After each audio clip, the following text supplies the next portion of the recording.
కొంతమంది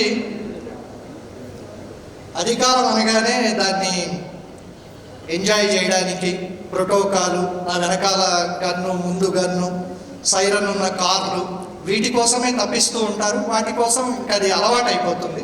రక్తంలో నరనరాన ఇంకిపోయిన తర్వాత అది లేకపోతే బతకలేని కొంతమందికి హోదా, అధికారం లాంటివి మనం ఇంకొంచెం ఏమైనా చేయొచ్చా, ఇంకో 10 మందికి సహాయం చేయొచ్చా, ఇంతకంటే దీన్ని ఇంకా బాగుగా చేయొచ్చా అని ఆలోచిస్తూ ఉంటారు. సీట్లో కూర్చునే వరకు ఒక స్థాయి, కూర్చున్న తర్వాత ఇంక అది రొటీన్గా అయిపోవడం ఒక స్థాయి. అట్లా కాకుండా, రొటీన్గా కాకుండా వివిధ ప్రభుత్వ కార్యక్రమాలు, వాటి రూపకల్పన, కొత్తవి తయారు చేయడం, వాటిని అమలు చేయడం లాంటి కార్యక్రమాల్లో దేశంలోనే ఎందరికో దిక్సూచి అయిన మన తెలుగు వ్యక్తి, సంస్కారం రూపుపోసిన వ్యక్తి, మధ్యప్రదేశ్లో నియుక్తులైన ఐఏఎస్ అధికారి నరహరి గారితో ఈ కార్యక్రమాన్ని మొదలు పెడతాం. ఆయన ఎంచుకోవడానికి కారణం ఒకటి స్థానబలం. వాళ్ళ ఊరికి వచ్చి మనం ముందు వేరే వాళ్ళు ఉంటే బాగోదు, వాళ్ళే ఉండాలి. కాబట్టి ఆయనతో మొదలు పెడుతూ కార్యక్రమం దీన్ని ఎట్లా డిజైన్ చేశారు అంటే, ఎవరిని పిలుస్తారో వారికి సన్మానం, వారి సన్మాన పత్రాన్ని ఒకరు చదవడం, ఆ తర్వాత వారి స్పందనను తెలియచేయడం, ఇట్లా ఉంటుంది. ఇప్పుడు నరహరి గారిని సాదరంగా ఆహ్వానిస్తున్నాం వేదిక మీదికి. వారిని సన్మానించడానికి రాంబాబు గారి దంపతులు వస్తారు. అయ్యా, వేదిక మీదికి రావాల్సిందిగా నరహరి గారిని కోరుతున్నాం.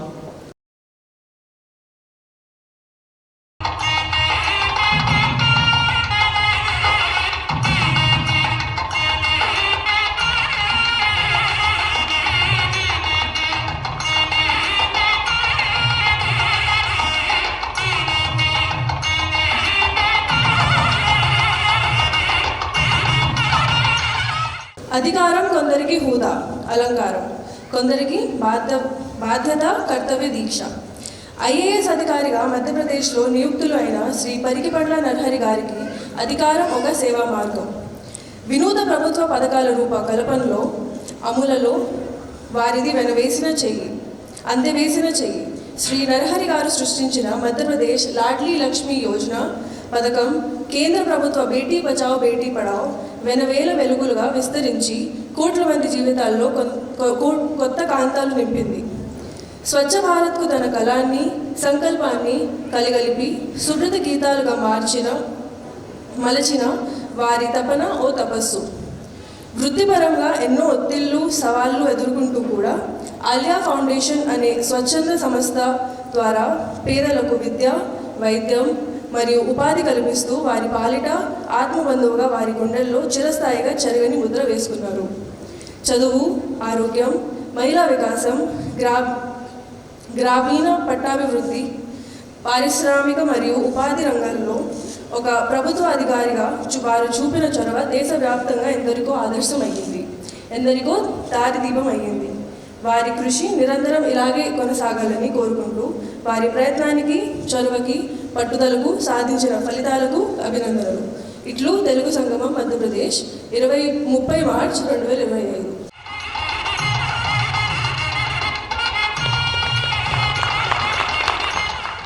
మధ్యప్రదేశ్లో ఉన్నటువంటి తెలుగు వారందరికీ మరియు ఈరోజు ఈ కార్యక్రమానికి విచ్చేసినటువంటి తెలుగు రాష్ట్రాలను చేసినటువంటి పెద్దలకు అందరికీ విశ్వావసు నామ సంవత్సర శుభాకాంక్షలు తెలియజేస్తున్నాను.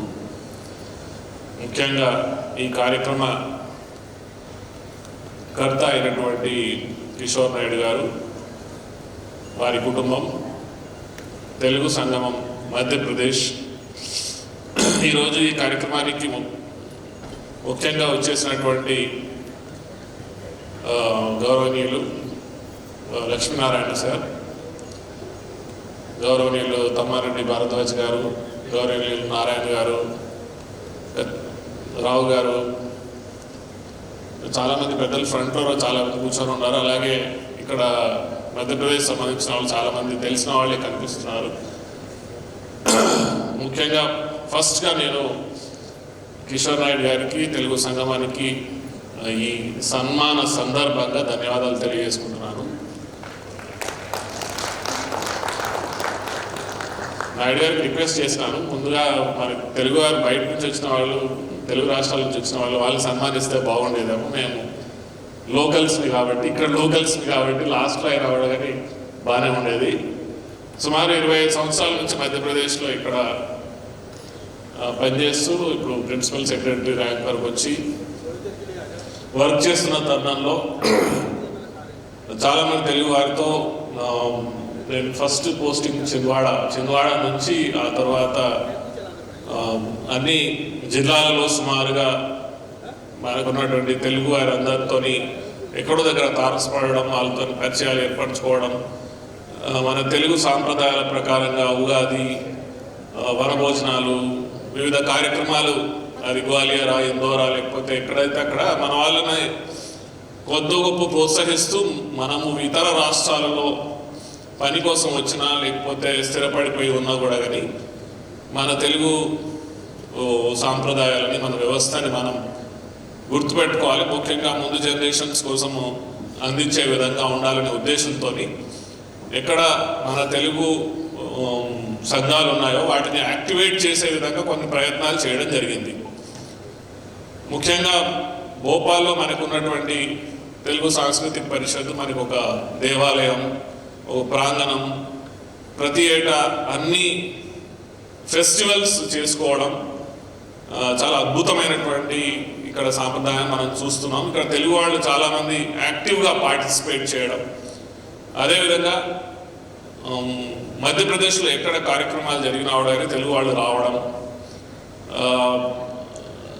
దానికంటే ఇంపార్టెంట్ ఏంటంటే తెలుగు వాళ్ళు తమ యొక్క ఏ రంగాలలో ఉన్నా కూడా కానీ తమ యొక్క ముద్ర, ముఖ్యంగా ఇక్కడ మధ్యప్రదేశ్లో తెలుగు ఆఫీసర్స్ ఎవరైతే ఉన్నారో ఐఏఎస్, ఐపీఎస్, ఐఎఫ్ఎస్ ఆఫీసర్స్, అదేవిధంగా బ్యాంక్స్లో, ఎడ్యుకేషన్ ఇన్స్టిట్యూషన్స్లో ఎక్కడ ఉన్నా కూడా కానీ మనం ఒక నిష్ఠాపరులమని, ఇంకో రకంగా పని పిశాచులమని కూడా మనకి మంచి పేరు ఉంటుంది. ఇక్కడ మనకి ఇచ్చినటువంటి బాధ్యతని చాలా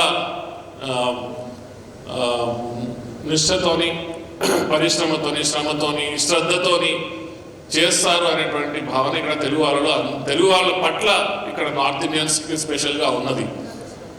సో ఈ ముద్రని మనము అంటే అది మనలో ఉన్నటువంటి బేసిక్ క్వాలిటీ, మన బేసిక్ కాన్స్టిట్యూషన్ ఎట్లయితే ఒకటి స్థిరపడిపోతుందో అట్లా మన బేసిక్ క్వాలిటీ మనలో ఉన్నది. ఏ రంగాలలో ఉన్నా కూడా కానీ తమ రంగాలలో ఎప్పుడైనా కూడా కానీ ఉత్కృష్టమైనటువంటి ప్రమాణాలతో పనిచేసుకుంటూ ముందుకు వెళ్ళే విధానం మనలో ఉన్నది. దీన్నే మనం ముందుకు సాగిస్తూ మనం అందరం ముందుకు వెళ్ళాలి. కిషోర్ నాయుడు గారి తపన, వారు కొన్ని డెకేడ్స్ నుంచి మధ్యప్రదేశ్లో ఉంటున్నారు. తెలుగు సాంప్రదాయాలు, తెలుగు కళాకారులను ప్రోత్సహించడం, ఇవన్నిటి వారు చాలా ముందుంటారు. అనేక కార్యక్రమాలు చేస్తూ ప్రతి సంవత్సరం ఈ విధంగా మన తెలుగు వారందరినీ ఎక్కడున్నా కూడా కానీ ఒక దగ్గర తీసుకొచ్చి, ముఖ్యంగా మధ్యప్రదేశ్లో అందరిని ఒక దగ్గర తీసుకురావాలి, కార్యక్రమాలు చేయాలన్నటువంటి తపన ఎప్పుడు వారిలో ఉంటుంది. వారిని ఈ సందర్భంగా ఖచ్చితంగా అభినందించాల్సిందే. ఒకసారి గట్టిగా చప్పట్లు కొట్టి ఉగాది సందర్భంగా వారిని ముఖ్యంగా అంటే ఇలాంటి కార్యక్రమాలు చేయడం అంటే మా ప్రభుత్వ వ్యవస్థలో అయితే మేము అన్ని ఆర్డర్స్ ఇస్తూ ఉంటాం. అది ఒక హిరార్కీ ఉంటుంది. పైన నుంచి కింది వాళ్ళకి చెప్తే అన్ని చేసుకుంటూ పోతారు. కానీ ఇలాంటి స్వచ్ఛంద సంస్థలలో ఇలాంటి కార్యక్రమాలు ఏర్పాటు చేయడం అంత ఈజీ కాదు. ఎందుకంటే అది వాలంటీర్స్ వ్యవస్థ ఉంటుంది. ఈ వాలంటీర్స్ వ్యవస్థలలో మనం చెప్తే వినాల్సినటువంటి అవసరం ఎవరికి లేదు. అయినా కూడా వారు అందరినీ చాలామందిని ఈ విధంగా దగ్గరికి తీసుకొచ్చి ఇలాంటి కార్యక్రమాలు చేయడం, ముఖ్యంగా తెలుగు సంస్కృతి సాంప్రదాయాలని ప్రోత్సహించడం చాలా అద్భుతమైనటువంటి విషయం. అందుకని వారికి చాలా అభినందనీయం. ఇక్కడ మధ్యప్రదేశ్లో ముఖ్యంగా IAS, IPS officers, forest officers చాలా అద్భుతమైనటువంటి కార్యక్రమాలు చేసినారు. వచ్చినటువంటి అతిథులకు నేను ఒకసారి చెప్పదలుచుకున్నాను. ఇక్కడ మధ్యప్రదేశ్లో చీఫ్ సెక్రటరీ స్థాయిలో కూడా చాలామంది ఆఫీసర్స్ పనిచేసినారు. ఇక్కడ తెలుగు ఆఫీసర్స్కి చాలా మంచి పేరు ఎప్పటికీ ఉండినది. ముఖ్యంగా ఒక సన్నివేశం ఖచ్చితంగా చెప్పాలనుకుంటున్నాను. పన్నా అనే నేషనల్ పార్క్ ఉన్నది. పన్నా నేషనల్ పార్క్లో అది టైగర్ నేషనల్ పార్క్. అందులో పూర్తిగా టైగర్స్ విలుప్తమైపోయినాయి. అప్పుడు ఒక తెలుగు ఐఎఫ్ఎస్ ఆఫీసర్ని నియమించి వారి ద్వారా మొత్తం మళ్ళీ పన్నా నేషనల్ పార్క్ని మళ్ళా టైగర్స్ యొక్క స్థావరం చేయడం, శాంచురీ చేయడం జరిగింది. అంతటి గొప్ప ప్రతిభ మరియు అంతటి మంచి ఆఫీసర్స్, పటిష్టమైనటువంటి ఆఫీసర్స్ ఉన్నటువంటి మధ్యప్రదేశ్. లక్ష్మీనారాయణ సార్ మొన్న కాల్ చేసి ఇందోర్ని చాలా అద్భుతంగా తీర్చిదిద్దినారు, స్వచ్ఛ భారత్ అభియాన్ అంతర్గతంలో ఇందోర్ని #1 క్లీన్ సిటీగా చేసినారని చెప్పుకున్న దశలో ఇందోర్ డెఫినెట్గా మేము చేసినాము. అయితే దీంట్లో మన తెలుగు వారికి ఒక మంచి క్వాలిటీ మనకు తెలియకుండానే మనలో అలవర్చుకుంటాం. ఏంటంటే మనం అంతా కన్సెన్సస్ బిల్డర్స్. మనం అంటే మనం అన్నీ ఏది ఆలోచించి ఏది చేయాలనుకున్న ఆవిడ కానీ అందరితో కలిసి కూర్చొని ఏది ఎలా చేస్తే బాగుంటుంది అనే ఒకటి ఆలోచన మనలో ఉంటుంది. సో ముఖ్యంగా